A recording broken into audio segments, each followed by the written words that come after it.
Ik viens, kam ir diska trūce, problēmas ar sēžas nervu vai jostas daļas mugurkaulu, būtu jāievēro šīs soli pa solim instrukcija. Tavs mugurkauls neļauj tev kārtīgi gulēt, un tad tu pamosties slikti, jūties sastindzis un visu dienu baidies, ka varētu sākties muguras vai sēžas nerva sāpes. Vai es uzminēju? Šajā video es tev parādīšu 4 soļus, ko izpildīt pirms gulētiešanas, 2 minūtes, kas palīdzēs atbrīvoties no visas dienas laikā uzkrātās spriedzes un novērsīs mugurkaula sastingušanu. Papildus tam tu gulēsi labāk, miegs būs atjaunojošāks, pamodīsies ar viedluma sajūtu. Un šī secība vēl var uzlabot arī zarnu darbību. Un pats svarīgākais, tu redzēsi, ka nav jābūt jaunam, tievam vai īpaši lokanam, lai mugurkauls labi kustētos. Fenomenāli! Es vēlos, lai tu izmantotu šo video un veiktu katru vingrinājumu kopā ar mani. Es vingrinājumus rādīšu un vienlaikus arī izskaidrošu. Tādā veidā tu sapratīsi, kāpēc katrs solis un katrs vingrinājums ir svarīgs. Tagad un arī pirms gulētiešanas atliek tikai nospiest atskaņot un sekot norādēm. Apgulies uz muguras, var izmantot spilvenu, kas tev ir ēts, izstiep kājas un izpleš tās. Esi uzmanīgs, ja tev ir daudz sasprindzinājuma gūžas jostas muskuļos vai pievilktos muskuļos. Ja pārāk plaši atver kājas, tu sajutīsi, ka velk muguras lejasdaļu. Tā atdalās no matrača un tiek sasprindzināta. Šādā gadījumā tu pietuvini kājas, līdz mugurkauls ir pilnībā atslābināts. Šajā pozīcijā atpūties un vienkārši šūpini pēdas uz āru un uz iekšu. To dari 20 reizes vai arī skaiti prātā 10 sekundes. Šeit tu jau sajutīsi, kā kājas un jostas vieta atslābst. Ar nelielu kustību mēs jau sākam atbrīvoties no dienas spriedzes. Pienāk akmens no retes.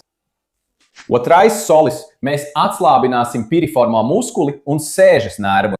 Patiesībā ikvienam, kam ir diska trūce, problēmas ar sēžas nervu vai jostas daļas mugurkaulu, vajadzētu veikt šo vingrojumu secību, bet šis konkrētais vingrinājums ir īpaši piemērots tiem, kuri daudz laika pavada sēžot. Joprojām guļot uz muguras, tagad tu salieksi kājas un sakrustosi tās.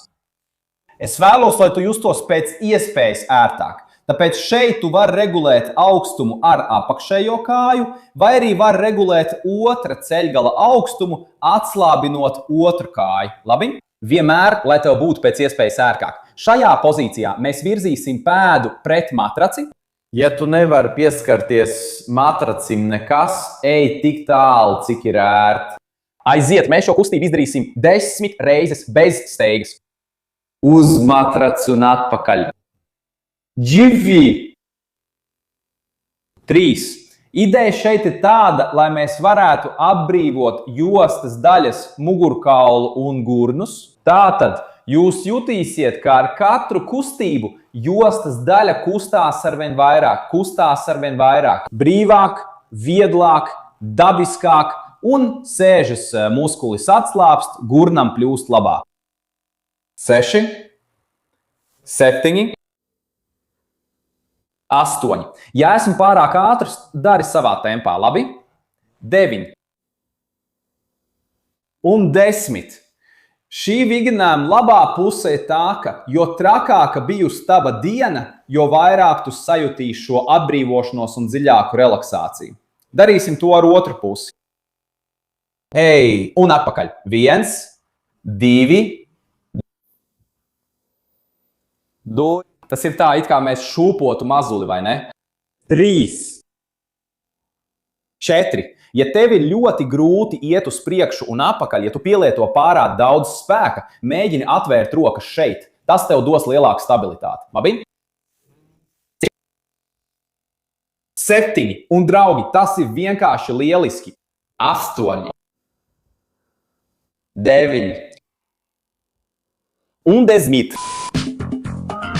Šeit ir noslēpums, jo, kad mēs strādājam ar iegurņu un krustu daļu, mēs aktivizējam parasimpātisko nervu sistēmu. Tie, kas strādā veselības aprūpē, kaut nedaudz pārzina anatomiju, bet zina, ka šī nervu sistēmas daļa palīdz mums palēnināt tempu un jau sagatavo gulēšanai. Un tagad trešajā solī mēs palielināsim kustību, veiksim lielāku kustību, lai varētu mobilizēt un atslogot jostas daļas un gūžu locītavas. Es jau esmu vairākos video šeit runājis par to, cik svarīga šī zona iegurnis gūžas ir mugurkaulā. Ir vienkārši neiespējami labi ārstēt jostas vietu, nepievēršot uzmanību šai zonai un to neuzlabojot. Tu lēnām apgriezīsies uz vēdera, un tagad man būs jānoņem mikrofons, citādi tu mani labi nedzirdēsi. Apgulies uz vēdera, var ieņemt ērtāko pozu, rokas gar sāniem vai uz leju, seja uz sāniem vai arī pieri atbalsti uz rokām. Kā tev ērtāk? Man visērtāk ir šādi. Tu salieksi ceļus un vienkārši ļausi kājām krist uz vienu un otru pusi, neuztraucies, ja uz vienu pusi sanāk mazāk nekā uz otru. Tas ir saistīts ar dominanci, vai ne? Tieši tāpat kā tu raksti ar vienu roku, esi labrocis vai kreilis. Ar kājām ir tas pats. Tas noved pie tā, ka spriedze uzkrājas atšķirīgi katrā pusē, un tas ir pilnīgi normāli. Veiks kustību tik tālu, cik tas ir viegli un ērti. Gatavs? Lūk. Darīs to 10 reizes. Lūk, uz vienu pusi, uz otru. 1, 4, 2, 3, 4, 5, bez steigas. Ja esmu pārāk ātrs, tu jau zini, dari savā tempā. 6, 7. Šeit mēs palielinam atbrīvošanu. Jostas vietas un gurnu. 9, 10. Un atgādinu, tikai vēlreiz uzsveru, ka nav jāiet līdz galam. Jūs ejat tik tālu, cik nejūtat sasprindzinājumu jostas vietā vai gurnos. Es jau tagad sapratu. Un, lai pilnībā atbrīvotos no šīs saspringuma, kas nāk no jostas vietas uz sēžamvietu un no jostas vietas uz pleciem, mēs apvienosim vieglu stiepšanos ar vieglu elpošanu. Lēnām jūs atgriezīsieties un apgulsieties uz muguras. Jūs apstāsiet vienu kāju izstieptu, bet otru saliektu. Ideja ir tāda, ka saliektā kāja pārkrīt uz otru pusi, jūs palīdzēsiet ar roku. Atceries, ka nav jāspiež ar varu, labi? Dari tik tālu, cik ir ērti. Redzi, es šajā pusē nemaz nevaru aizsniegt. Es varētu, ja ļoti piespiestu, bet es to negribu darīt. Tātad, šī poza man ir laba. Un šeit mēs paliksim apmēram 30 sekundes. Šajā brīdī tev rūpīgi jāizelpo gaiss. Ielpo. Lēni izelpo. Bez piepūles.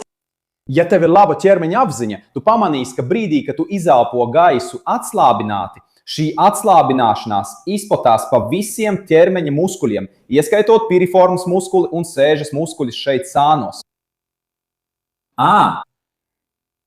Pagāja aptuveni 30 sekundes.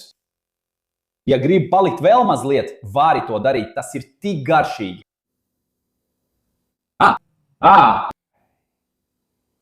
Atgriezās, atlaid.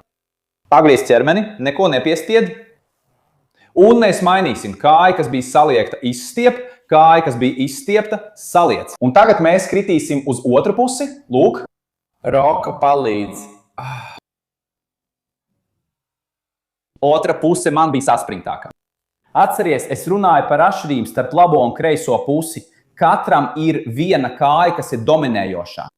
Tātad tā kāja, kur tu tā teikt vairāk izmanto dienas laikā, uzkrās vairāk spriedzes, strādās vairāk nekā otra. Un tas ir normāli.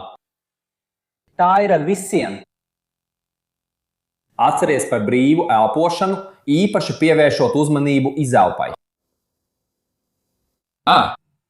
Tas ir pārāk labi. Neuztraucieties, ja sajūtat krapšķi mugurā. Atcerieties, ka mēs atbloķējam, atslēdzam. Tāpat kā tad, kad mēs pavalkam pirkstu un dažreiz tas krapšķi, arī tad, kad mēs atveram locītavu, mugurkaula krakšķis vai gūžas krakšķis, šajā gadījumā tikai norāda, ka jums izdevās apbrīvot locītavu no spiediena.